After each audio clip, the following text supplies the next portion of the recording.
In part two of this video, I'm going to elaborate on some further ideas on how you can reduce the risk of rejection in sports science.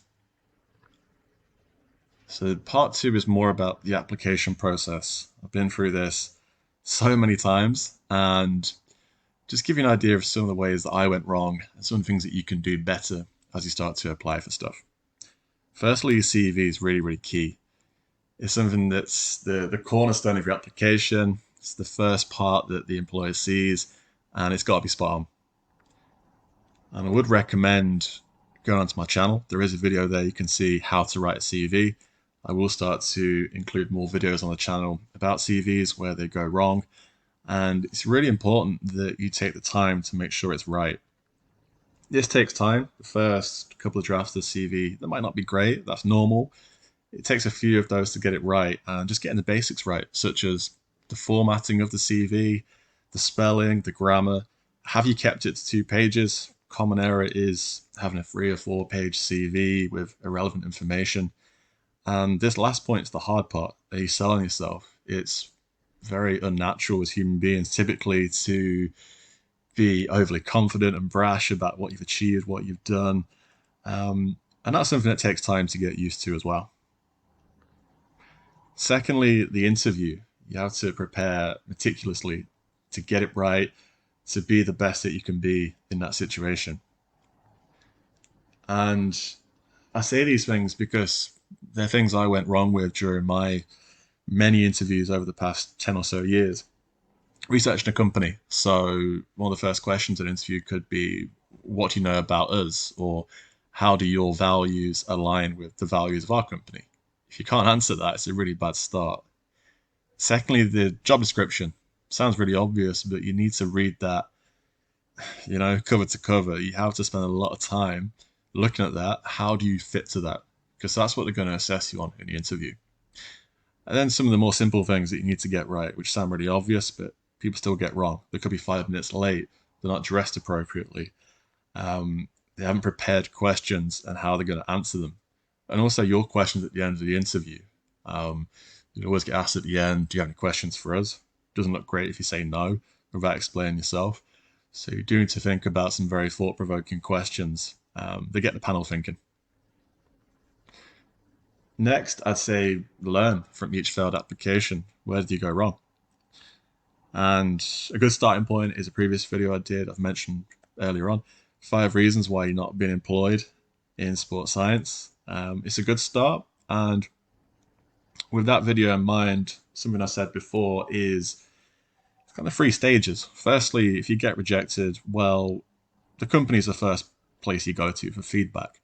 They interviewed you, it's their opinion, they're the professionals, so get that feedback. It's not always possible. You might get an email saying, sorry, due to so many people that applied, we can't give individual feedback.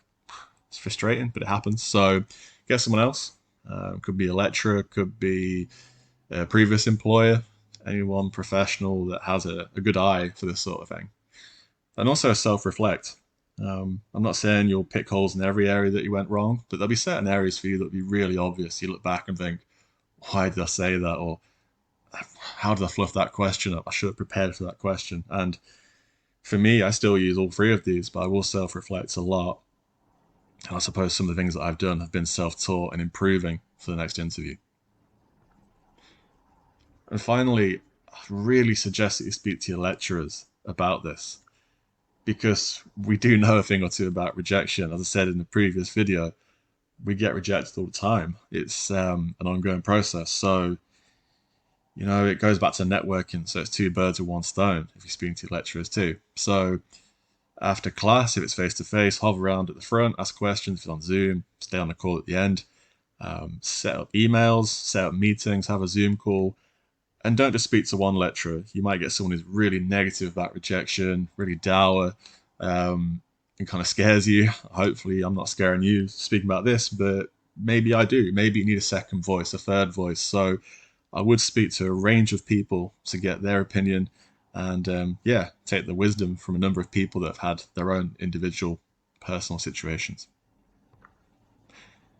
So just to finish off, the quality of the application is really, really key. And I mentioned my hundreds of rejections. I'd say a few of those were, I'm going to be really honest about it, were half-assed. They weren't 400 quality applications. Some of those were pretty poor on reflection. So you also need to have that beginner's mindset.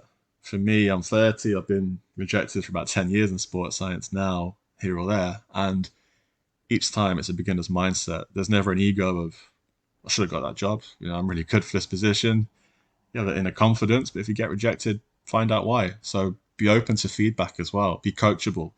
Um, because if you don't learn, you're just going to churn out the same application each time, give the same answers in interviews that don't go well, and you'll just go through this cycle. Okay, so that was part 2 on how to reduce the risk of rejection. My final video in this segment will be my own experiences of rejection, and I'll briefly give you a timeline of how I react when I get rejected. Because as I've said before, I really want to normalize rejection in sports science. Okay, so if you want to speak to me more about this, Sports Science Hacks on Instagram, at CJ Thompson 90 on Twitter. Okay, thank you for listening, and I'll speak to you again soon.